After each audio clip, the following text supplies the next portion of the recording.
Mark sat down at the kitchen table, clutching a cup of freshly brewed black coffee tightly in his hands. The hot drink exuded a rich aroma, gently filling the air around, but Mark himself did not seem to notice it. He took a small sip to taste it, but the familiar bitterness did not bring comfort. It was morning outside. The sun's rays filtered through the curtains, flooding the kitchen with soft light. The house was quiet, unusual for weekdays. The kids have already gone to school, and Kelly has left for her morning workout. It was supposed to be soothing, but the anxiety didn't go away. Something prevented him from relaxing, and this something was invisibly pressing on him from the inside. At first glance, the day started as usual. Nothing seemed to break out of the usual routine. His wife was at training, the children were studying, and he, as always, had to focus on his business. But despite this daily routine, Mark was increasingly gripped by a strange anxiety that had recently become his constant companion. At first, he tried to convince himself that these were normal life changes, part of growing up, the phase of a relationship that all spouses go through sooner or later. In the 15 years of marriage, there were joys and disagreements, but now something else was happening, not at all like the previous quarrels and crises. It would be logical to attribute this anxiety to age. Both he and Kelly have new interests. Their daily routine has become more complicated. But something in her behavior was bothering me. It was different from the usual one, as if there was something more behind the facade of self-care that she didn't want to talk about. Kelly has always been an active woman, but now her fascination with herself has become almost obsessive. She regularly visited a beauty salon, did manicures and massages, which was not typical for her before. Suddenly, bright things appeared in her wardrobe, revealing dresses and tight suits, those that she definitely would not have worn a few years ago. It was confusing for Mark. He tried not to attach importance to such changes, convincing himself that Kelly was just trying to keep fit. After all, women want to look attractive. This is normal. Her desire to be beautiful could be related to age. Both he and she began to notice the first wrinkles, to realize that youth was leaving. Moreover, social networks, magazines, and advertisements endlessly remind you how important it is to stay in shape and on top. Still, there was something about Kelly's behavior that bothered him. It went beyond the usual desire to look good. One of the most unpleasant changes was that Kelly began to be away from home more often. When she stayed late after training or met with friends, Mark tried to take it calmly. Her explanations sounded logical. Jenny and I decided to go to the bar after the gym, or I was a little late at the club. It was difficult to finish my workout on time. But every time she returned later than usual, a slight anxiety arose in Mark's soul, like a tiny crack in the glass. He noticed that Kelly rarely called or texted when she was late anymore, and she had always warned him before. She spoke about it with a smile, without a hint of falsehood, but her confidence confused Mark. Everything seemed to be the same as always, but something important in their relationship began to change gradually. Mark tried to convince himself that his doubts were in vain, that he was just tired. 15 years of marriage inevitably leave an imprint on relationships, and many couples go through similar periods. Maybe he's just being mean? It seemed to him that if he started asking questions, it would only make the situation worse. But no matter how hard he tried to calm his anxiety, it wouldn't go away. It was as if someone was invisibly pressing on him from the inside, not giving him peace even in the quietest moments. That evening, when they were both sitting on the couch, was another alarm signal. He was holding a phone in his hands, mechanically flipping through the news feed, and Kelly was intently texting with someone, smiling slightly at the screen. Mark noticed her smile out of the corner of his eye, a small gesture, but it made him feel a strange burning sensation in his chest. Her fingers were sliding over the keyboard too fast, and the smile on her face did not disappear. She looked as if she had completely forgotten about his presence. "Who is writing? What is it?" he asked as calmly as possible, without looking up from the screen. "Oh, it's Jenny," Kelly replied too easily and nonchalantly, continuing to type. "We are discussing tomorrow's training session." Mark just nodded, trying to stay calm, but something inside stirred, pricking him with jealousy. Her joy and involvement in this correspondence were noticeable, and it caused him a strange pain. He He remembered how, in recent months, Kelly seemed to have found a new source of energy. Her eyes were shining, and she seemed more alive and energetic than ever. But at the same time, he felt that this energy did not concern him in any way. It did not come from their relationship and was not reflected in their family. This revival seemed to be happening somewhere outside their common world. "Do you really spend that much time at the gym?" Mark ventured to ask, trying to make his voice light, but feeling his own words echo uncomfortably in his chest. Kelly looked up from the phone, frowning slightly. "What do you mean?" "Nothing." Mark shrugged, trying to pretend that the question was innocent. "You just started going there a lot." "I'm trying to take care of myself, Mark." "Is it bad?" There was a note of annoyance in her voice, as if his question was completely inappropriate. He realized that he had led her to a dead end and decided not to continue the conversation. Kelly clearly wasn't going to explain anything. She was only defending herself, defending her right to personal space. In the silence that hung between them, Mark felt his doubts strengthen, like roots penetrating deeper into the ground. The next day, Mark tried to distract himself by going deep into his work. He was sitting in his office with accounting reports spread out on his desk. Thin stacks of documents lay in front of him, waiting for him to put them in order. But it was unbearably difficult to concentrate. His mind wandered in another direction, returning again and again to the oddities in Kelly's behavior. Each time, doubts grew like weeds, poisoning his mind. He remembered an incident that had been bothering him for several weeks now. One day, when he was about to wash her jacket, his gaze fell on the receipt from the bar hidden in the side pocket. After a brief glance at the name of the place, Mark frowned. It was a bar on the other side of town, and its geography did not coincide at all with the places where Kelly usually spent her time. Then she explained that she had met with a friend after training, but something in this explanation confused him. The friend in question had always lived in a different neighborhood and rarely went to places like this. Why did they decide to meet there? Kelly's answer seemed to him too simple, too convenient at the time, but he did not ask unnecessary questions, suppressing his growing suspicion. Now that memory came back to him with renewed vigor, like an uninvited guest to whom you can't show the door. He closed the folder with the reports and reached for his laptop. An inner voice told him that he needed to dig deeper, check the information that had been bothering him for a long time. Mark felt a strange sense of unease as he typed the name of the bar into the search bar. This establishment was located in a basement, as evidenced by the photos on the website. The interior was muted, with neon lights and cozy sofas along the walls. The menu included cocktails, more suitable for evening gatherings than for meetings after training. The bar clearly didn't look like a place where women gathered to discuss sports. Mark felt a familiar pang of doubt. This place looked too intimate, and now his explanation of meeting friends seemed even more implausible. He closes his laptop, feeling his anxiety turn into anxiety bordering on despair. It seemed that the puzzle was gradually taking shape, but at the same time he was afraid to see the full picture. The feeling that something important was unfolding behind him was becoming unbearable. Later that evening, when he tried to spend time with Kelly, the atmosphere was tense again. They were sitting in the living room, each absorbed in his phone.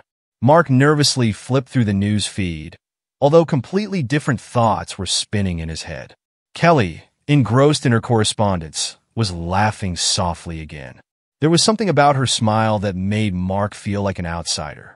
She looked too happy, too animated for the usual conversation about training. "Are you texting with Ginny again?" "What is it?" he asked, trying to hide a pang of jealousy. Kelly looked up at him and frowned slightly. "Yes," she replied with a slight smile. "We are discussing the training for tomorrow." Her voice sounded casual, but it seemed to Mark that there was a certain detachment in her tone, as if she did not want him to delve into the topic. He nodded, but a new surge of disbelief flared up in his soul. His brain was trying to make sense of the situation, but all he felt was a growing alienation.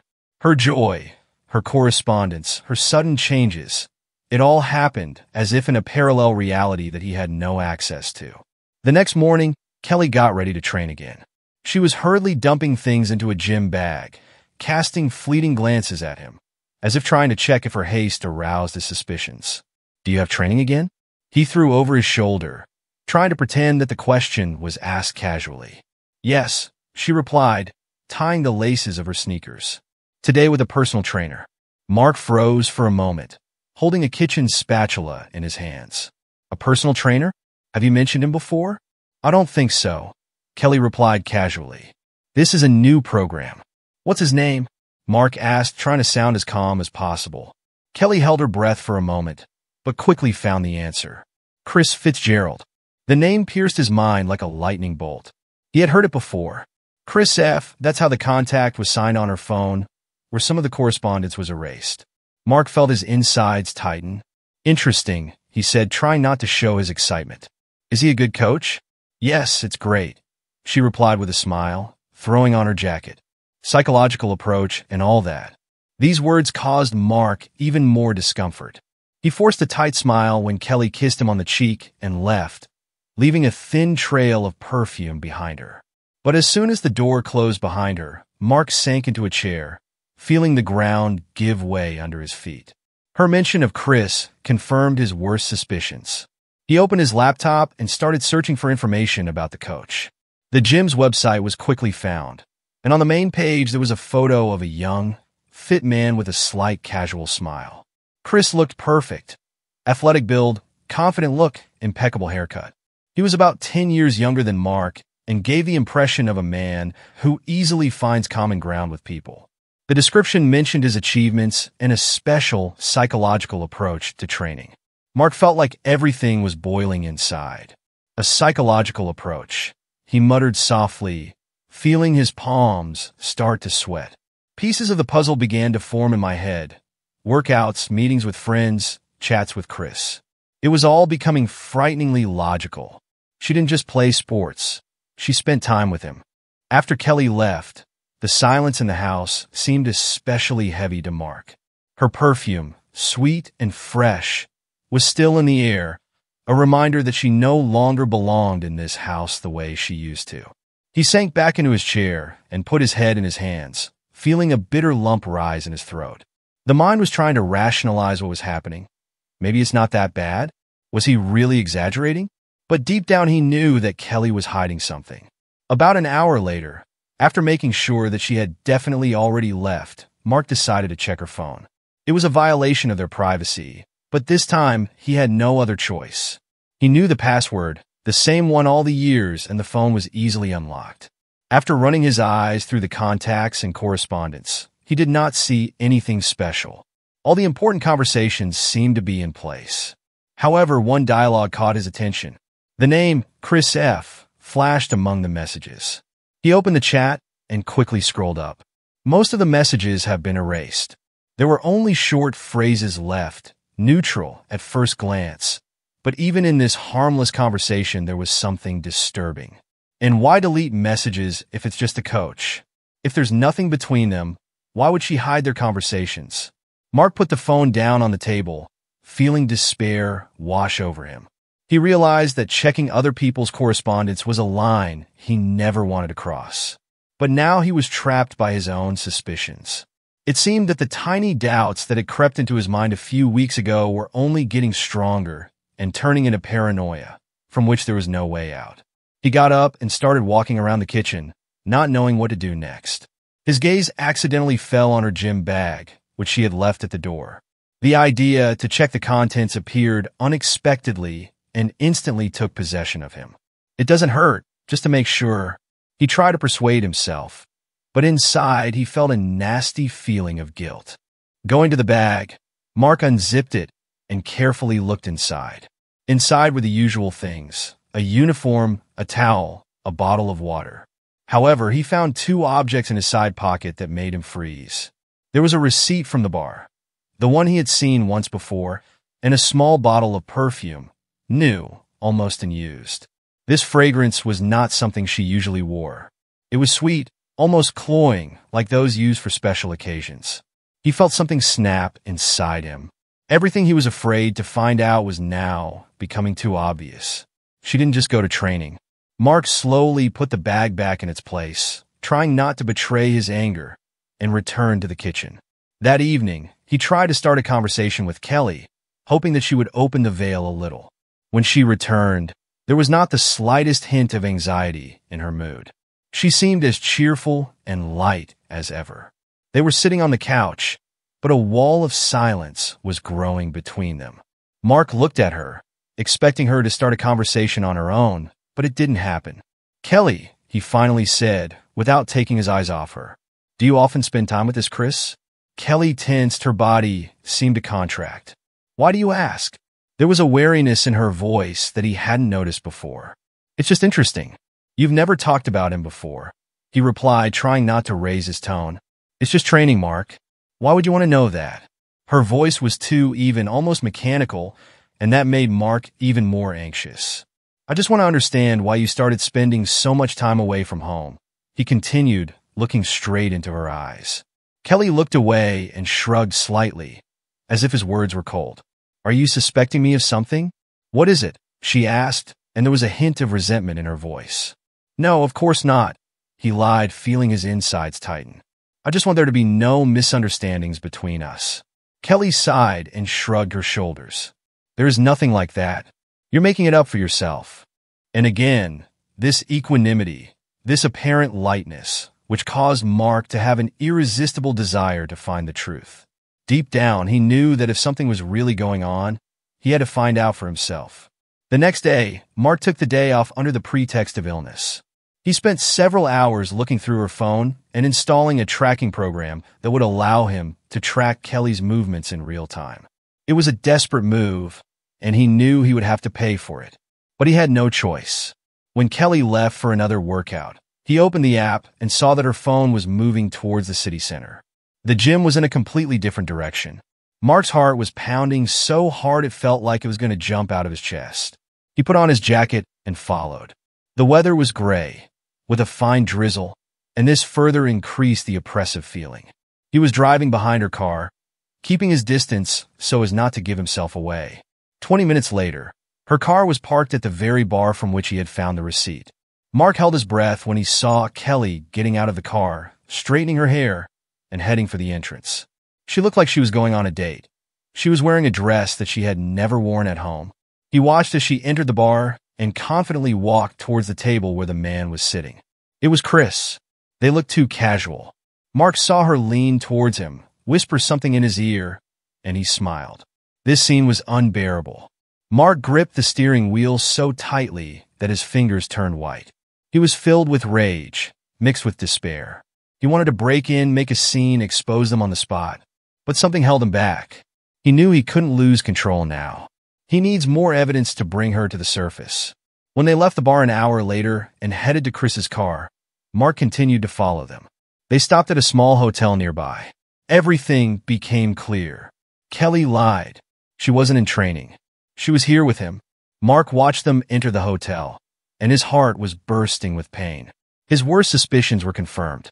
Now he had no doubt. Their marriage was ruined. Mark was sitting in the car outside the hotel, looking out the fogged windshield. Inside, everything was boiling. Anger, resentment, and despair, mixing into one unbearable feeling. Time dragged on for an excruciatingly long time, as if mocking him, and his mind painted vivid images of what could be happening inside. He tried to persuade himself not to make hasty decisions. Break in? Should I call? Pretend that nothing happened? Every thought seemed both right and wrong at the same time. Mark knew that one wrong reaction and he would lose control of the situation. A scandal will not bring back what has already been destroyed, and emotions will only make everything worse. He took a deep breath, trying to get his thoughts in order. We needed a strategy, a cold calculation. Exposing them without proof is an empty task. Kelly could always get out of it and imagine things differently because they weren't caught red-handed. He needed more. He sat in the car for a few more minutes until he saw Kelly and Chris leave the hotel, having a fun conversation. They took their time, as if they were not afraid of anything. Kelly looked relaxed, and Chris gently touched her elbow, which caused Mark to have a sharp feeling of jealousy. They walked to Chris's car, and Mark watched them from afar, feeling his resolve grow inside him. When Mark returned home, he immediately realized that Kelly had already been here before him. Things were neatly in their places. Her perfume was in the air, and the smell of freshly brewed tea was spreading through the kitchen. She always did that, as if nothing had happened, as if her time away from home didn't matter at all. Mark slowly took off his jacket and hung it on a hanger, wondering how best to start conversation. But now he knew for sure. He wouldn't say anything today. It's not time yet. Kelly came out of the bathroom in a cozy bathrobe and with a smile on her face, as if the day had gone perfectly. "You're back early," she remarked, pausing in the doorway for a moment. Mark looked at her and, oddly enough, smiled back. "Yes, I decided to finish early," he replied. There was no emotion in his voice. Kelly walked up to him as if nothing had happened and lightly touched his shoulder. Her touch seemed just as familiar, but now Mark felt something alien in that gesture. "Are you going to have dinner?" "I'll cook something light," she offered with the same caring wife tone that used to bring him peace. "No, I'm not hungry," Mark replied shortly and went into the bedroom, leaving her standing alone in the kitchen. He lay in bed for a long time that night, listening to Kelly breathing next to him. Her breathing was even and calm, as if she was sleeping a serene sleep, unaware that her secret had been revealed. Mark could feel his heart pounding in his chest, and tension was building inside him. He knew their marriage was over. But what to do next? He was running through possible scenarios in his head. Make a scandal? File for divorce? Or pretend that he doesn't know anything for the sake of the children and the preservation of the family? Each option seemed painful and wrong. But he knew one thing for sure. He could not continue to live in ignorance. He needed to know everything to the end, even if the truth turned out to be unbearable. The next day, Mark got up early and got ready for work at the usual time, although in fact he decided to spend the day differently. He waited for Kelly to leave and checked her location again through the app. She went to the gym, but 40 minutes later her signal moved to the same bar. This proved that their meetings with Chris were not just an accident. Mark decided not to delay any longer. Today, he intended to see everything with his own eyes.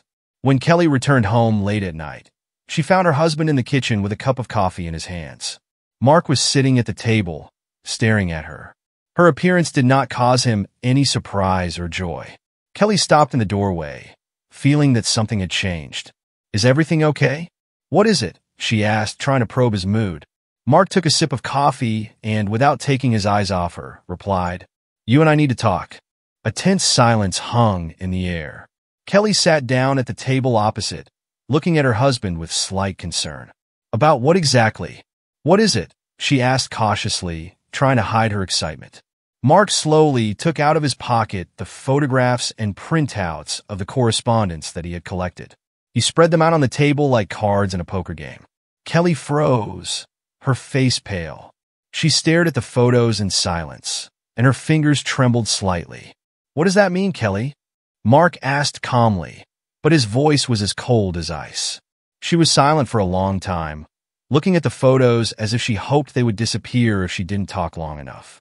But the truth was in front of her, and there was no point in ignoring it anymore. "It's not what you think," she whispered, lowering her eyes. "Really?" Mark smiled sarcastically. "Then explain exactly what I see." Kelly bit her lip, her hands shaking as she touched one of the photos. "I didn't want it to happen like this," she said, and there was a strange mixture of remorse and stubbornness in her voice. "It's simple. It was a mistake." "A mistake?" Mark asked, his voice quieter, but there was a thread in it. "How many times have you made this mistake?" Kelly covered her face with her hands, unable to find words. Mark stared at her, feeling a wave of anger rise inside him, but he held back. He needed to hear the truth, the whole truth, even if it hurt. "Did you want to tell me about it? Or did you hope that I would never find out?" Kelly slowly lowered her arms and looked into his eyes. There was something strange in her gaze, a mixture of guilt and pride, like a person who was ready to accept the consequences of his actions. "I do not know, Mark," she finally said softly. "I didn't know how to tell you." These words were the last straw. Mark understood. She wasn't going to admit it. She wanted to keep the secret as long as possible. He got up from the table, feeling everything inside him break off. "It's over, Kelly. There is no trust between us anymore." She lowered her head, not trying to object. "I'm going to file for divorce," he said softly, as if pronouncing a verdict. Kelly nodded without looking up. She knew there was no point in fighting anymore. Mark turned around and walked away, leaving her sitting alone among the fragments of their ruined life. Mark spent the rest of the night in an armchair in the living room, looking at the glow-in-the-dark lights of household appliances and feeling the silence pressing down on him like a concrete slab. He couldn't sleep, even though he was exhausted. Scenes of the day replayed in his mind. Kelly smiling as she sat down at a table in the bar across from Chris, as they left the hotel, laughing and looking at each other with an ease he hadn't seen in her eyes for many years. The memories seemed to take on flesh, turning into a sharp point that ruthlessly stabbed into his mind over and over again. Every look, every touch, every text she deleted became more than just symbols of deception for him. They have become evidence that something important and perhaps irreparable has already been lost. The silence of the living room, which used to be cozy, now seemed like an empty shell, as if this house was no longer their common refuge. At dawn, when the first gray rays of morning light penetrated the windows, Mark finally made a decision.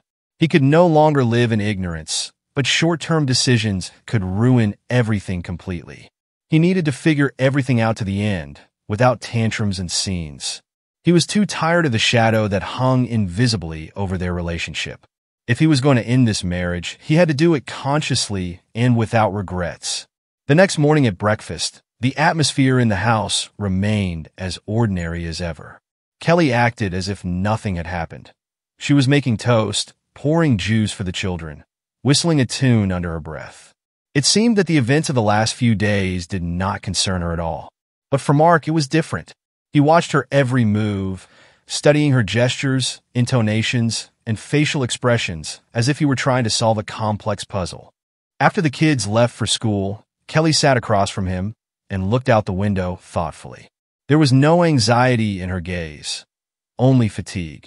That look was as distant and detached as it had seemed for months. "Are you going to work today?" "What is it?" she asked, as if checking his mood. Mark took a moment to answer, but he didn't take his eyes off her. "No," he finally said slowly, considering every word. "You and I have things to do." Kelly frowned, putting down her mug of tea. "What other business?" There was a slight edge to her voice, as if she felt she wouldn't like this conversation. "We're going to the gym," he said, looking straight into her eyes. "I want to meet your Chris in person." Kelly froze. Her face lost all its usual lightness for a moment, and her arms tensed, as if she was preparing to defend herself. "Why? What is it?" she asked cautiously, as if she couldn't believe her ears. "Because," Mark replied firmly, "I want to hear the truth, both from you and from him." Silence hung in the air, pressing down harder than before. Kelly tried to turn away, but Mark wasn't going to back down. "Either we're going now, or I'm telling the kids everything as it is. Right here and now," he added coldly. These words robbed her of her last strength at once. She realized that there was no choice anymore. As if doomed, Kelly quietly stood up and put on her jacket, avoiding her husband's gaze. "All right," she said softly. "Let's go." The drive to the gym was tense and silent. Mark drove the car, keeping his eyes on the road, and Kelly sat next to him, pressed into the seat. Her fingers nervously fiddled with the strap of her bag, but she didn't dare to speak. It seemed that every word in this car could explode like a grenade. When they arrived at the gym building, Mark turned off the engine and looked at his wife. "Let's go," he said shortly and got out of the car without waiting for an answer. Kelly followed him, her steps heavy and uncertain. Inside the gym, they were greeted by a familiar atmosphere. People on treadmills, coaches giving advice to clients, and quiet music in the background. Everything seemed so normal if it weren't for the tense silence between them. Chris was standing at the front desk, chatting cheerfully with the receptionist. His face was lit up with a carefree smile that never seemed to leave his face. But as soon as he noticed Mark and Kelly, his expression instantly changed. The smile faded, and something like concern flashed in his eyes. Mark took a step closer, feeling his anger rise in his throat. He could barely keep himself from snapping right there in front of everyone. "Chris, right?" "What is it?" he asked coldly, not taking his eyes off him. The coach tried to maintain an appearance of ease, but there was a slight hesitation in his voice. Yes. And you, Mark? That's right. Mark nodded, glaring at him. I have one question for you. How long have you been sleeping with my wife? These words sounded like a bolt from the blue. The customers and staff of the gym froze, turning their heads in their direction. Kelly paled, covering her mouth with her hand, but remained silent. Chris was taken aback, clearly not expecting such a direct attack. This is a misunderstanding, he began, but Mark abruptly interrupted him. 4 times in the bar, twice at the hotel. And you call this a misunderstanding? The coach turned pale, and Kelly looked at the floor, avoiding her husband's gaze. Mark stood in front of them, feeling his world finally crumbling. Do you have something to say? He turned to his wife, but her silence was more eloquent than any words. Mark turned around and slowly walked out of the gym, leaving them alone with their shattered illusions. When Mark went outside, he was overcome by a mixture of anger and devastation. Clutching the keys in his fists, he felt their cold metal cutting into his skin, reminding him that everything that was happening was not a dream. Everything that he had built all these years, all the efforts invested in their family, fell apart in one moment.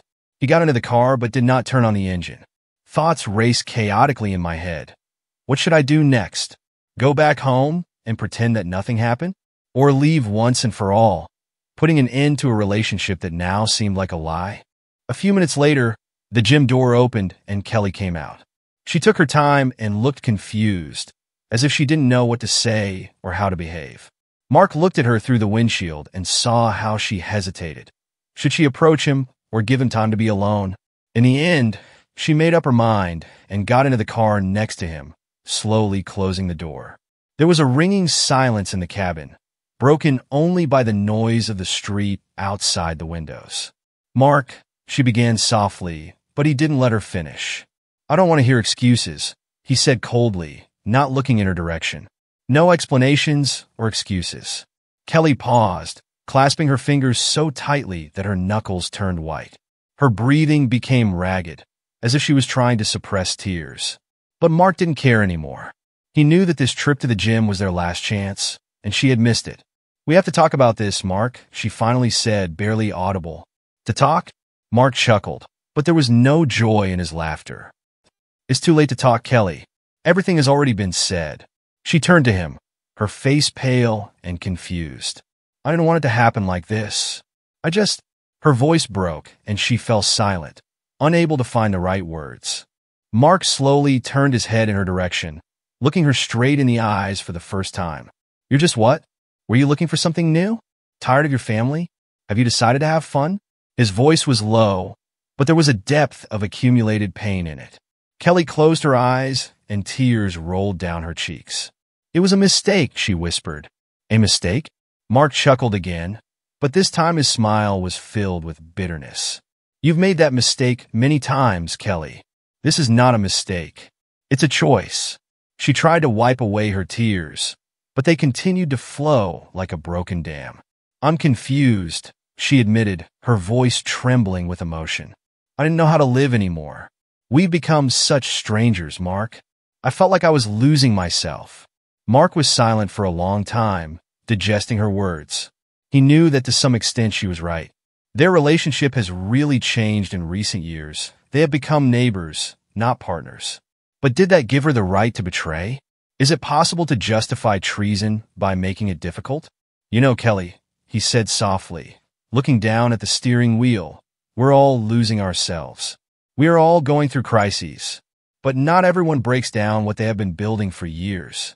She didn't say anything else, and the final chord of their long relationship sounded in the silence between them. Mark turned on the engine and drove the car home.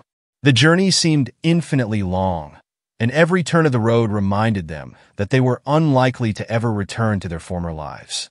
When they returned home, Mark silently went into the bedroom and began to pack his things. The suitcase was lying open on the bed, and he was methodically putting clothes, books, and a laptop in there. Kelly stood in the doorway, watching him, but she didn't try to stop him. Her face was expressionless, like a person who knows that he is lost. Are you leaving? What is it? She asked quietly, although the answer was obvious. Yes, Mark replied shortly, without interrupting. He stopped, holding his sweater in his hands, and thought for a moment. I don't know, Kelly, he said honestly without turning around. I just can't stay here right now. Kelly looked down, her arms hanging limply at her sides. She knew she was losing him, but she didn't have the strength to change anything.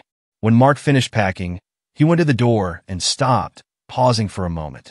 For the sake of the children, we will try to maintain a semblance of normality, he said, still looking ahead. But it's over between us. Kelly just nodded, wiping away the last of her tears. Mark left the house, slamming the door behind him, and felt strangely relieved. It seemed that with this sound, he finally broke all the invisible threads that connected him to his previous life. There was uncertainty ahead, but he knew one thing. He would never allow himself to live a lie again. Now, there was only one thing to do: start over. And that's where we come to the end of our story today. If you liked this story and aroused your emotions, please support us with likes and share your impressions in the comments. Your reactions help our stories spread through algorithms. If this is your first time on our channel, join our community by clicking on the subscribe button. This inspires us to create new, interesting stories for you. Thank you for watching the video to the very end. We are waiting for you in the next issue.